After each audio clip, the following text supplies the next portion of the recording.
صدیقہ رضی اللہ تعالیٰ عنہ کے سینہ مبارک سے ٹیک لگا کر بیٹھے ہوئے تھے اور حضرت عبد الرحمن مسواک کر رہے تھے، اور نبی علیہ السلام لگاتار حضرت عبد الرحمن کو دیکھ رہے تھے،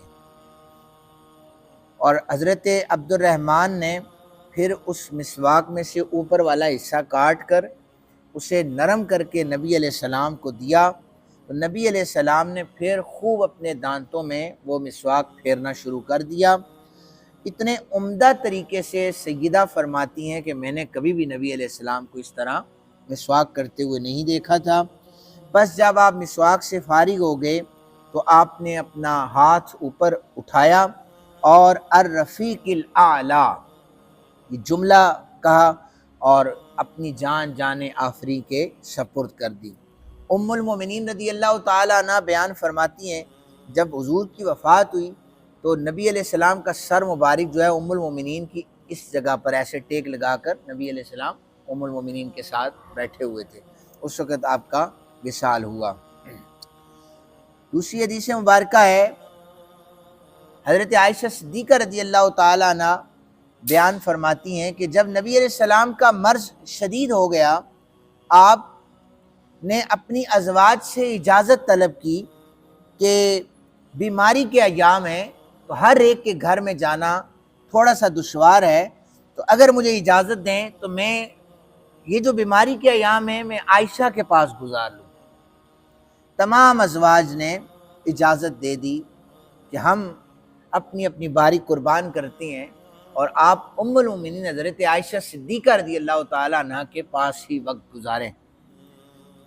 ام المومنین فرماتی ہیں کہ پھر جب نبی علیہ السلام نے اجازت مانگی تو بیماری اتنی تھی کہ حضور چلنے سے قاصر ہو گئے، تو ایک طرف حضرت عباس نے بازو میں ہاتھ ڈالا اور ایک طرف حضرت علی کرم اللہ وجہ الکریم نے ہاتھ ڈالا، اور اس طرح اٹھا کر جب میرے گھر میں اجرے میں لے کے آئے تو نبی علیہ السلام کے پاؤں جو تھے وہ زمین پر گھسٹ رہے تھے، یہ بیماری کی وجہ سے تھے۔ اور پھر نبی علیہ السلام نے اندر داخل ہوتے ہی فرمایا مجھ پر 7 ایسی مشکوں کا پانی ڈالو کہ جن کا منہ کھولا نہ گیا ہو، شاید میں لوگوں کو نصیحت کروں۔ پس ہم نے حضرت حفصہ رضی اللہ تعالیٰ عنہ، حضرت عمر پاک رضی اللہ تعالیٰ عنہ کی بیٹی ہیں، یہ بھی ام المومنین ہیں، ان کا ٹب منگوا کر اس میں نبی علیہ السلام کو بٹھا کر مشکوں کا پانی ڈالا گیا۔ جب ہم نبی علیہ السلام پر پانی ڈال چکے، حضور نے اشارہ کیا کہ تم نے اپنا کام پورا کر دیا ہے۔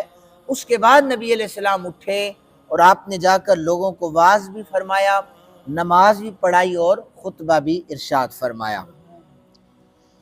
حضرت عائشہ صدیقہ رضی اللہ تعالیٰ عنہ بیان کرتی ہیں کہ نبی علیہ السلام کے پاس ایک بڑا پیالہ رکھا ہوا تھا بیماری میں، آپ اپنے دونوں ہاتھوں کو اس پیالے میں داخل فرماتے اور ہاتھ گیلے کرنے کے بعد اپنے چہرے پر ملتے تھے، پھر دعا کرتے تھے لا الہ الا اللہ، بے شک موت کی سختیاں ہیں، یہ نبی علیہ السلام یہ بار بار فرمایا کرتے تھے۔ امام احمد نے، امام ترمذی نے لکھا ہے کہ ام المومنین رضی اللہ تعالیٰ عنہ آپ بیان فرماتی ہیں کہ نبی علیہ السلام دعا یہ کرتے تھے، اے اللہ موت کی سختیوں پر میری مدد فرما، موت کی سختیوں پر میری مدد فرما۔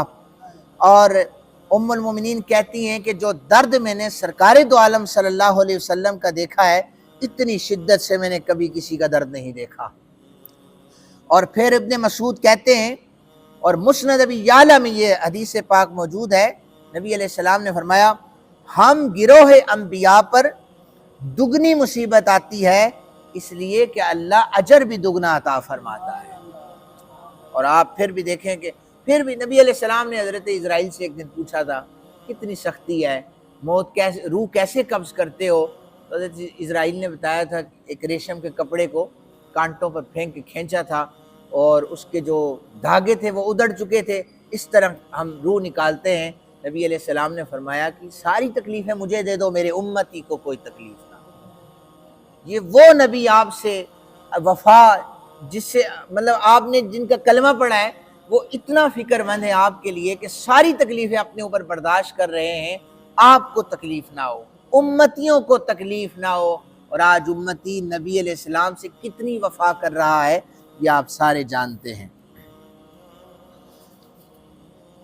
بعض روایات ایسی ہیں کہ جن میں علامہ بدر الدین عینی رحمۃ اللہ تعالی علیہ 855 ہجری میں ان کا وصال ہو چکا تھا، یعنی آج سے 850 سال پہلے حضرت علامہ بدر الدین عینی کہتے ہیں کہ حضرت علی کرم اللہ وجہ الکریم بیان کرتے ہیں جب نبی علیہ السلام کی روح مبارک قبض کی گئی تو آپ حضرت علی پاک کے سینے کے ساتھ ٹیک لگا کر بیٹھے ہوئے تھے۔ اور یہ ترمذی شریف میں آپ مناقب علی کھولیں گے تو آخری روایت موجود ہے، نبی علیہ السلام نے فرمایا یا اللہ اس وقت تک مجھ پر موت طاری نہ ہو جب تک علی میرے سامنے نہ آ جائے۔ آپ سیاستہ میں ترمذی شریف کھولیں، باب مناقب علی المرتضیٰ میں آخری جو حدیث ہے وہ یہ لکھی ہوئی ہے کہ یا اللہ اس وقت تک میں پردہ نہ کروں جب تک علی میرے سامنے نہ ہو۔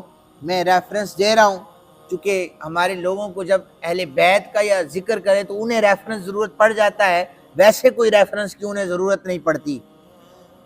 راوی ہیں جی حضرت علی پاک کرم اللہ وجہ الکریم۔ امام حاکم نے اپنی سند میں اس حدیث مبارکہ کو لکھا ہے۔ ام سلمہ نبی علیہ السلام کی زوجہ محترمہ اس حدیث پاک کی راویہ ہیں، ام المؤمنین حضرت عائشہ بھی راویہ ہیں۔ امام حاکم حدیث کی سند سب سے بڑے عالم، رئیس المحدثین، امام حاکم پر جا کر یہ سلسلہ، یعنی امام حاکم کسی حدیث کو بیان کر دیں تو اس حدیث پر کوئی کلام نہیں کیا جا سکتا۔ علی بن حسین رضی اللہ تعالیٰ عنہ کہتے ہیں نبی علیہ السلام کی روح مبارک جب قبض کی گئی آپ کا سر اقدس حضرت علی کرم اللہ وجہ الکریم کی گود میں موجود تھا۔ دوسری روایت ابن عباس، عبداللہ ابن عباس حبر الامہ ہیں، وہ بیان اس طرح کرتے ہیں کہ اللہ کی قسم، صحابی رسول کیا بیان کرے؟ اللہ کی قسم رسول اللہ صلی اللہ علیہ وآلہ وسلم اس حالت میں پردہ فرما گئے کہ آپ کی ٹیک حضرت علی کے سینے کی طرف تھی۔ اس طرح حضرت علی بیٹھے ہوئے ہیں اور نبی پاک علیہ السلام حضرت علی کے سینے کے ساتھ ٹیک لگا کر بیٹھے ہوئے ہیں۔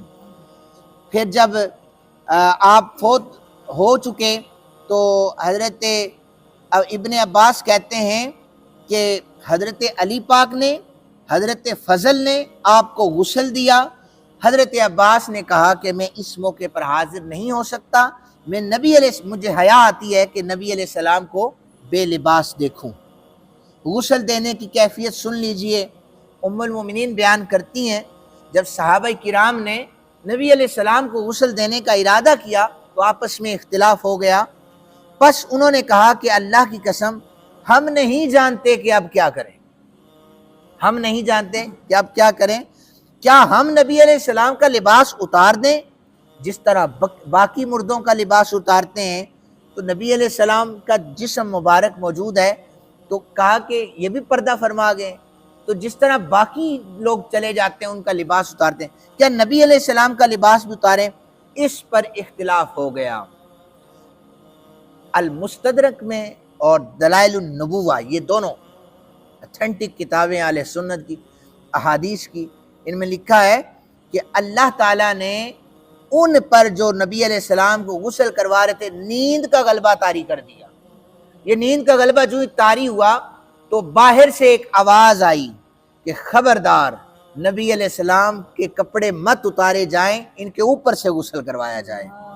کہتے ہم نہیں جانتے کہ وہ آواز کس کی تھی، پھر ہم نے کپڑوں سمیت نبی علیہ السلام کو غسل دیا۔ اور اب سنن ابن ماجہ میں حضرت بریدہ رضی اللہ تعالیٰ عنہ بیان کرتے ہیں جب صحابہ کرام غسل دینے لگے تو اندر سے ایک ندا دینے والے نے، منادی نے آواز دی کہ رسول اللہ صلی اللہ علیہ وآلہ وسلم کے کپڑے نہ اتارے جائیں۔ سامعین محترم، یہ حدیث کا سلسلہ آگے چلے گا۔ اللہ تعالی ہم سب کو نبی علیہ السلام کی سیرت پر عمل کرنے والا بنائے۔ وما علینا الا البلاغ المبین۔